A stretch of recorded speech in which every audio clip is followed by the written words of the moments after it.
നമസ്കാർ. കേരളത്തിന് പുറത്തെ ഫസ്റ്റ് ഓണമാണ് എൻ്റേത്. ശരിക്കും നാട്ടിൽ 2 ആഴ്ച മുന്നേ തന്നെ ഓണം കഴിഞ്ഞു. പക്ഷേ നമുക്കിപ്പോഴാണ് ഇവിടുത്തെ ഓണം സെലിബ്രേഷൻ. ഇന്നിവിടെ അടുത്തൊരു മലയാളി അസോസിയേഷൻ്റെ പരിപാടി റിമാർക്ക് അല്ലെങ്കിൽ ഗസ്റ്റായിട്ട് വരുന്നുണ്ടെന്ന് പറഞ്ഞ് അങ്ങോട്ട് പോകാൻ വേണ്ടി ഇറങ്ങിയതാണ്. സൺഡേ ആയതുകൊണ്ട് പള്ളിയിലൊക്കെ പോയി അവിടുന്ന് ആ വഴി അങ്ങോട്ട് പോകാമെന്ന് ഓർത്ത് പള്ളി വന്നതാണ്. അപ്പോഴാണ് അറിയുന്നത് പള്ളിയിൽ അതിലും വലിയ ഓണാഘോഷമുണ്ട്. ഇവിടെ വടംവലിയുണ്ട്, തിരുവാതിരകളിയുണ്ട്, പൂക്കളമുണ്ട്, സദ്യയുണ്ട്, അങ്ങനെ എന്തൊക്കെ പല പരിപാടിയുണ്ട്. അപ്പുറത്ത് പൂക്കളവും പിന്നെ റിമാക്കല്ലെങ്കിലും മാത്രമേ ഉള്ളൂ. അതുകൊണ്ട് പിന്നെ ഞാൻ ഇവിടെ തന്നെ നിന്നു. ഇവിടെ ഇന്ന് ഓണം ആഘോഷിക്കാമെന്ന് കരുതി. പക്ഷേ ഇവിടെ എനിക്ക് ആരും അറിയത്തൊന്നുമില്ല. പള്ളിയിലേക്ക് അങ്ങനെ ആദ്യം വരാത്തതുകൊണ്ട് ഇവിടെ പരിപാടി ഉണ്ടെന്ന് പോലും സത്യം പറഞ്ഞാൽ ഞാൻ അറിഞ്ഞില്ല. ആദ്യം ഇവിടുത്തെ മലയാളി ചേച്ചിമാരുടെ നല്ലൊരു തിരുവാതിരയൊക്കെ ഉണ്ടായിരുന്നു. തിരുവാതിര അവസാനമായപ്പോഴത്തേക്കും ഓണം മൂഡ് വൈബായി.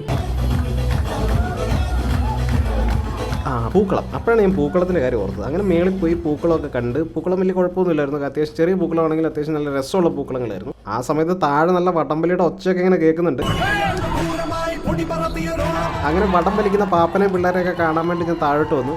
പക്ഷെ വടംവലി തുടങ്ങും, അപ്പം തന്നെ തീരും. തുടങ്ങും തീരും. അതുകൊണ്ട് വലിയ രസമൊന്നും ഇല്ലായിരുന്നു, ചുമ്മാ കാണാം. പക്ഷെ 1-2 ടീമുകൾ വലിയ കുഴപ്പമില്ലായിരുന്നു. അത്യാവശ്യം കുറച്ച് നേരമൊക്കെ നിന്ന് വലിക്കുന്ന ടീമുകളുണ്ടായിരുന്നു. പക്ഷെ അതിനൊന്നും വിഷയമില്ല. അത് കണ്ട് ഞാനിങ്ങനെ പൊളിച്ച് നിന്ന് പോയതുകൊണ്ട് ഷൂട്ട് ചെയ്യാൻ പറ്റില്ല. അതിൻ്റെ ഇടയ്ക്ക് മാവേലി ഉണ്ടായിരുന്നു കേട്ടോ. സോറി മാവേലി, നിങ്ങളെ മറന്നു. അതുകൊണ്ട് ആദ്യം പറയായിരുന്നേ. മാവേലി വന്നു, എല്ലാവർക്കും ഒരു ഓണാശംസയൊക്കെ പറഞ്ഞ് മാവേലി പോയി. അങ്ങനെ ഞാൻ ഇതൊക്കെ അവിടെ ഇങ്ങനെ കണ്ട് ആസ്വദിച്ച് നിൽക്കുകയായിരുന്നു. പക്ഷെ അതിൻ്റെ ഇടയ്ക്ക് എനിക്ക് ഒരു അർജൻറ്റ് കോൾ വന്നു. അതുകൊണ്ട് എനിക്ക് അവിടുന്ന് പെട്ടെന്ന് പോരേണ്ടി വന്നു. അപ്പോൾ പിന്നെ മുകളിൽ സദ്യ കൊടുക്കുന്ന ഹാളിൽ പോയി ഞാനും തലയിട്ട് നോക്കി വല്ലതും കിട്ടുമെന്ന് അറിയാം. പക്ഷെ ഒന്നും തന്നില്ല. ഞാൻ 11 മണിയായപ്പോഴും ചെന്നൊന്ന് മുട്ടി നോക്കി, പക്ഷെ കിട്ടിയില്ല. അല്ലെങ്കിൽ ഈ 11 മണി സമയത്തൊക്കെ എവിടെ സദ്യ കൊടുക്കാനാ?